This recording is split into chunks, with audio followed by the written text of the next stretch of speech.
দুর্বৃত্তের গুলিতে ইনকিলাব মঞ্চের মুখপাত্র ঢাকা ৮ আসনের সম্ভাব্য স্বতন্ত্র প্রার্থী শরীফ ওসমান হাদীর মস্তিষ্ক গুরুতরভাবে ক্ষতিগ্রস্ত হয়েছে।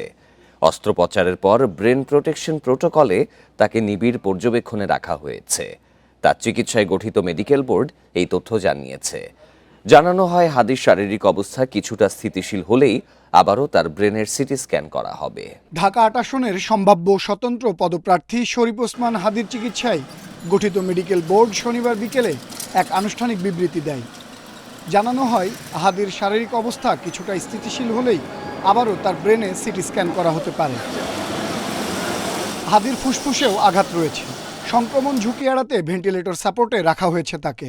তবে কিডনির কার্যক্ষমতা স্বাভাবিক পর্যায়ে ফিরে এসেছে বলেও জানায় মেডিকেল বোর্ড। রাজধানীর এভারকেয়ার হাসপাতালে হাদীর খোঁজ নিতে আসা গণ অধিকার পরিষদের সভাপতি নুরুল হক নূর মন্তব্য করেন, অতীতের হামলার ঘটনার বিচার না হওয়াতেই হাদীর উপর হামলার সাহস পেয়েছে অপরাধীরা। তিনি সীমান্তে নজরদারি বাড়ানোর আহ্বান জানান। নির্বাচন যাতে না হয়, নির্বাচন বানচাল করে দেশে আরেকটি বিদেশি মদতপুষ্ট সরকার গঠন করা, 111-এর মতো আরেকটি সরকার গঠন করে ওই পতিত স্বৈরাচারী শক্তিকে কামব্যাক করানো, যে শক্তির বিরুদ্ধে এদেশের জনগণ গণপ্রতিরোধ গড়ে তুলেছিল। ঢাকা ১৩ আসনের বিএনপি প্রার্থী ববি হাজ্জাজ হাদীর বেঁচে ফেরা নিয়ে আশঙ্কা প্রকাশ করেন। দাবি করেন পুরনো ফ্যাসিবাদী শক্তি হাদীর উপর আক্রমণ করেছে। হাদীর উপরে যে আক্রমণ হয়েছে, এটা পুরনো ফ্যাসিবাদের যে শক্তি ছিল তারা নতুন আরো অনেকের সাথে হয়তো মিলিত হয়েছে। হয়তো তাদের যে পেশি শক্তি ছিল, তাদের যে অর্থনৈতিক শক্তি ছিল, সেগুলো তারা অপব্যবহার করছে। নির্বাচন বানচালের জন্যই হাদীর উপর হামলা হয়েছে বলে অভিযোগ করেন তিনি। আনোয়ার সাদাত নূর, ইন্ডিপেন্ডেন্ট নিউজ, ঢাকা। ওসমান হাদীর শারীরিক অবস্থার আরও খবর জানাতে রাজধানীর এভারকেয়ার হাসপাতালের সামনে থেকে যোগ দিচ্ছেন সহকর্মী সাজ্জাদ হোসেন। সাজ্জাদ, চিকিৎসকেরা বলেছিলেন যে হাদীর শারীরিক অবস্থা স্থিতিশীল হলে আবার তার ব্রেনের সিটি স্ক্যান করা হবে। পরবর্তীতে শারীরিক অবস্থা নিয়ে কোনো ধরনের তথ্য দিয়েছেন কি চিকিৎসক মণ্ডলী?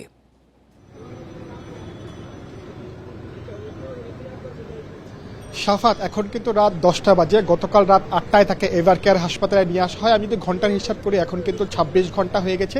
এই 26 ঘন্টায় এখন পর্যন্ত চিকিৎসকরা কিন্তু তার শারীরিক অবস্থা নিয়ে গণমাধ্যম কর্মীদের সাথে কথা বলেনি। দুপুরে একটি তারা বিবৃতির মাধ্যমে তার চিকিৎসার সর্বশেষ তথ্য আমাদের জানিয়েছে।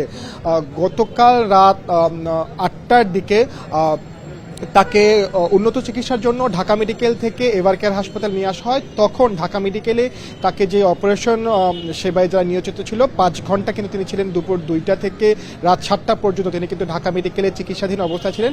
তখন চিকিৎসা শেষে ডক্টর জাহিদ রায়হান, যিনি ঢাকা মেডিকেলের নিউরোসায়েন্স বিভাগের বিভাগীয় প্রধান, তিনি জানিয়েছেন ওসমান হাদীর শারীরিক অবস্থা অত্যন্ত আশঙ্কাজনক এবং ডক্টররা তখন বলেছিলেন তেমন কোনো আশার আলোকে তো তারা দেখছেন না, কারণ যেই গুলিটি সেটি কিন্তু ঢুকেছিল বাম কানের নিচ দিয়ে এবং গুলিটি কিন্তু তার ডান দিক দিয়ে বেরিয়ে যায় এবং এই গুলিটি যে তার মস্তিষ্কের বেশ কিছু অংশ ক্ষতিগ্রস্ত করেছে, বিশেষ করে মস্তিষ্কের যেই অংশ হার্ট এবং ফুসফুস নিয়ন্ত্রণ করে সেই অংশ ক্ষতিগ্রস্ত হয়েছে, যার ফলে তার অবস্থা অত্যন্ত আশঙ্কাজনক।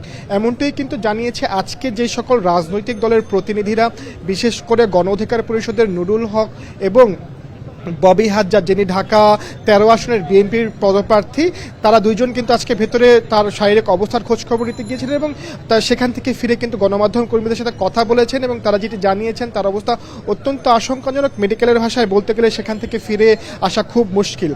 আর আজকের বিবৃতি, দুপুরে যে ডক্টররা বিবৃতি দিয়েছেন, ডক্টর জাফর ইকবাল, যিনি আইসিইউ কোঅর্ডিনেটর, এভারকেয়ার হাসপাতালের ICU coordinator doctor Zafar Iqbal যেটি জানিয়েছেন, তার শারীরিক অবস্থা অত্যন্ত আশঙ্কাজনক। শারীরিক অবস্থা এখন পর্যন্ত পর্যবেক্ষণে আছে। 48 ঘন্টা তাকে পর্যবেক্ষণে রাখা হবে। তার অবস্থা যখন স্থিতিশীল হবে আবার সিটি স্ক্যান করা হবে। এই ছিল আমার কাছ থেকে এভারকেয়ার হাসপাতালের সামনে থেকে সর্বশেষ।